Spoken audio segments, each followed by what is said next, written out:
Hey guys, in this quick tutorial, I'm going to show you how to see who viewed your thread on Threads app. The steps are very simple and easy. So without any further delay, let's hop into the video. So to get started, first we need to open Threads app in our device. Then we need to click on the profile icon from the bottom right corner. And here we can see our Threads account. Now on the Threads section, we can see our post. And here we can see the amounts of like we have in our post.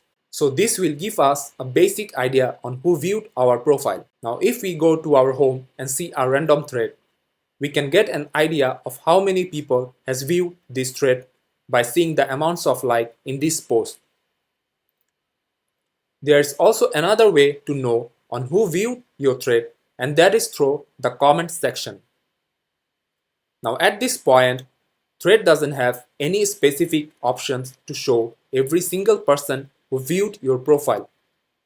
So for now, these are the best options.